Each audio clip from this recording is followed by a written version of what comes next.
নমস্কার, notebook YouTube চ্যানেলে তোমাদের প্রত্যেককেই স্বাগত জানাই। তো অবশেষে মুখ্যমন্ত্রী শুভেন্দু অধিকারী কিন্তু 17ই আগস্ট টাকা দেওয়া ব্যাপার নিয়ে আলোচনা করলেন এবং তিনি কিন্তু বৈঠকের মাধ্যমে জানিয়ে দিলেন কারা কারা টাকা পাবেন, কারা কারা টাকা পাবেন না।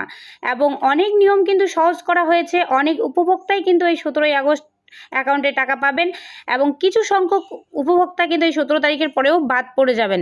তো তারপরে তারা কি করবেন সেই বিষয় নিয়ে আলোচনা করব এবং কারা কারা টাকা পাবেন এবং কারা কারা টাকা পাবেন না এবং জুলাই মাসে টাকা পাননি যাদের আবেদন রিজেক্ট করা হয়েছিল, আন্ডার ইনকোয়ারি ছিল, তাদের মধ্যে কিন্তু অসংখ্য এই 17ই আগস্ট কিন্তু টাকা পেয়ে যাবেন।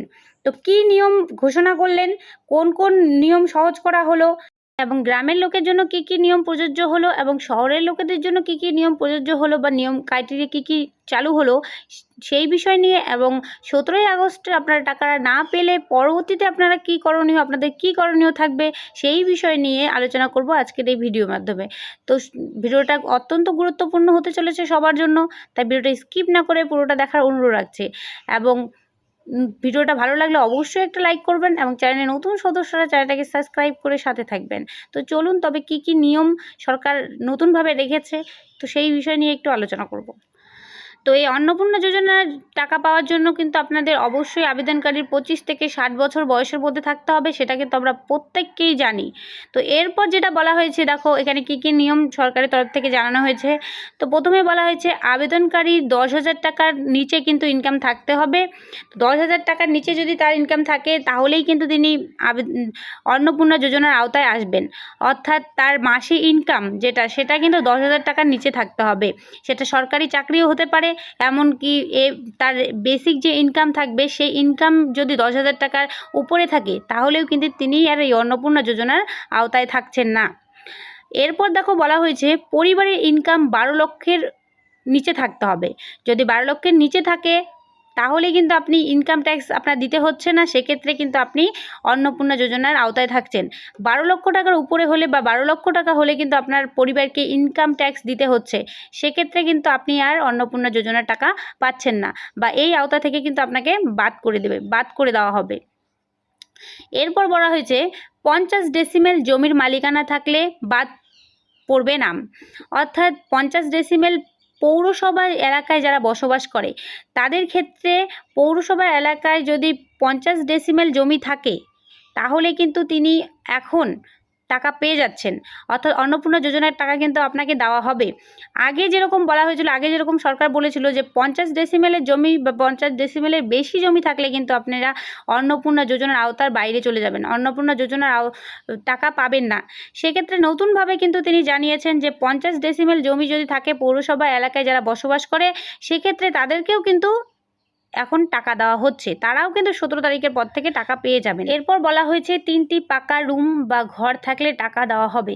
আগে যেরকমটা বলা হয়েছিল যে 3টি পাকা রুম থাকলে বা 3টির বেশি ঘর থাকলে সেখানে আপনারা টাকা পাচ্ছেন না, এখন কিন্তু সেরকমটা নয়। গ্রামের ক্ষেত্রে কিন্তু একটু সহজ নিয়ম করা হয়েছে, তারা কিন্তু 3টির বেশি পাকা রুম থাকলেও যারা ফর্মে টিকমার্ক করেছিলেন যে 3টির বেশি পাকা রুম আছে তারাও কিন্তু টাকা পেয়ে যাচ্ছেন। কিন্তু এটা কিন্তু শহরের ক্ষেত্রে নয়, যারা টাউন এলাকায় সিটি এলাকায় থাকে তাদের ক্ষেত্রে কিন্তু নয়। তাদের ক্ষেত্রে যদি 3টির বেশি পাকা রুম থাকে তাহলে কিন্তু তারা টাকা পাবেন না, এটা শুধু গ্রামের লোকের জন্যই প্রযোজ্য। এরপর দেখো বলা হয়েছে যারা বিধবা ভাতা পায় তারা কি অন্নপূর্ণা যোজনার টাকা পাবে, এরকম একটা কনফিউজ ছিল।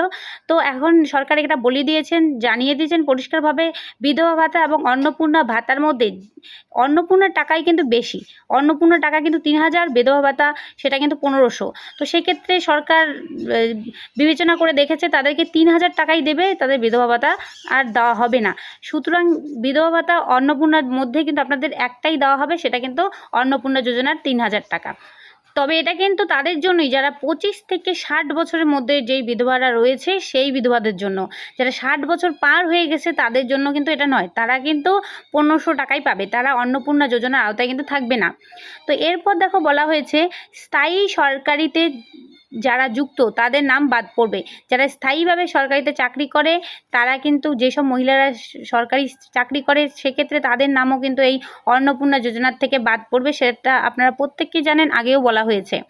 তো এরপর বলা হয়েছে যারা শারীরিক প্রতিবন্ধী এবং পিএম কিষাণ প্রকল্প, তাদের কিন্তু অন্নপূর্ণা যোজনা, তারা কিন্তু দুটো প্রকল্পের টাকাই পাবে। অর্থাৎ প্রতিবন্ধী যদি হয়ে থাকে তাহলে অন্নপূর্ণা যোজনার টাকাও পাবে, এবং পিএম কিষাণ যদি পেয়ে থাকে সেক্ষেত্রে কিন্তু অন্নপূর্ণা যোজনার টাকাও পাবে। অর্থাৎ কোনো মেয়ে যদি প্রতিবন্ধী থাকে সেক্ষেত্রে কিন্তু সেই মহিলা বা মেয়ে অন্নপূর্ণা যোজনারও 3,000 টাকা পাবেন, এবং পিএম কিষাণ যেই মহিলারা পান তারাও কিন্তু অন্নপূর্ণা যোজনা 3,000 টাকা পাবেন।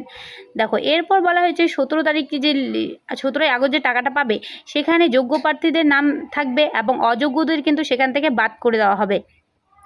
তো আপনি যদি 17 তারিখে টাকা না পান, যোগ্য হয়ে থাকেন অথচ 17 তারিখ টাকা না পান, সেক্ষেত্রে কিন্তু আপনি একটি অভিযোগ পোর্টাল এখানে খোলা হয়েছে নতুন করে, সেক্ষেত্রে কিন্তু আপনি অভিযোগ করতে পারেন, অভিযোগ জানাতে পারেন। আপনি যদি যোগ্য হয়ে থাকেন সেক্ষেত্রেও আপনি অভিযোগ টাকা পেলে অভিযোগ করতে পারবেন, এবং যারা অযোগ্য তবু তারা টাকা পাচ্ছে সেক্ষেত্রে তার বিষয় নিয়েও কিন্তু আপনি এখানে অভিযোগ করতে পারবেন। তো 17 তারিখের পরে যদি আপনারা টাকা না পান সেক্ষেত্রে কিন্তু আপনারা এখানে অভিযোগ করতে পারেন। নতুনভাবে কিন্তু এই পোর্টালটা খোলা হবে, তো এটা সারা বছর চলবে, এটা সারা বছর চালু থাকবে। তো আপনাদের যখন কোনো সমস্যা হবে আপনারা নির্দ্বিধায় এখানে অভিযোগ জানাতে পারেন, এবং আপনাদের এই অভিযোগগুলো ব্লক স্তরে কিন্তু সমস্যা সমাধান করা হবে। ব্লক স্তর থেকেই এই বিষয়টা দেখা হবে, সেখান থেকেই আপনাদের যে সমস্যাগুলো, এই সমস্যাগুলো কিন্তু সমাধান করা হবে। তো আরও একটা বিষয় আপনাদের কনফিউজ ছিল যে আপনাদের হাজবেন্ড যদি কোনো সরকারি চাকরি করে সেক্ষেত্রে আপনারা অন্নপূর্ণা যোজনার টাকা পাবেন কি না। তো সরকার কিন্তু জানিয়ে দিয়েছে যাদের হাজবেন্ড স্থায়ী সরকারি চাকরি করে সেক্ষেত্রে আপনি কিন্তু টাকা পাচ্ছেন না। তো আপনার স্বামী যদি স্থায়ী সরকারি চাকরি করে সেক্ষেত্রে কিন্তু আপনি টাকাটা পাচ্ছেন না, এবং আপনার স্বামী যদি কন্ট্রাকচুয়াল বা পার্ট টাইম কোনো কাজ করে সেক্ষেত্রে কিন্তু আপনি স্ত্রী হিসেবে অন্নপূর্ণা যোজনার টাকা পাচ্ছেন। এটা কিন্তু মুখ্যমন্ত্রী আজকে বক্তৃতায় জানিয়েছে। তো চিন্তার কোনো ব্যাপার নেই, আপনারা যোগ্য হয়ে থাকলে প্রত্যেকেই 17 তারিখে টাকা পাবেন। এখনও ভেরিফিকেশন কমপ্লিট হয়নি, ভেরিফিকেশন কমপ্লিট করতে আরও 2-1 দিন সময় লাগবে। খুব তাড়াতাড়ি ভেরিফিকেশন কমপ্লিট হয়ে যাবে, এবং 17 তারিখের মধ্যেই কিন্তু আপনাদের ব্যাঙ্ক অ্যাকাউন্টে টাকা ঢুকে যাবে, এবং পরের মাস থেকে কিন্তু দ্বিতীয় সপ্তাহ থেকে প্রতি মাসেই আপনাদের ব্যাঙ্কে টাকা ঢুকবে। প্রথম সপ্তাহ থেকে 1 তারিখ থেকে 10 তারিখের মধ্যে কিন্তু টাকা ঢুকছে না, 10 তারিখের পরের থেকে কিন্তু আপনাদের অ্যাকাউন্টে টাকা ঢুকে যাবে। আর এটা কিন্তু মাননীয় মুখ্যমন্ত্রী সেই বৈঠকে উল্লেখ করেছেন। তো আশা করি বিষয়টা তোমাদের বোঝাতে পারলাম। তো শেষ পর্যন্ত ভিডিওটা দেখার জন্য তোমাদের প্রত্যেককে অসংখ্য ধন্যবাদ। Thank you so much.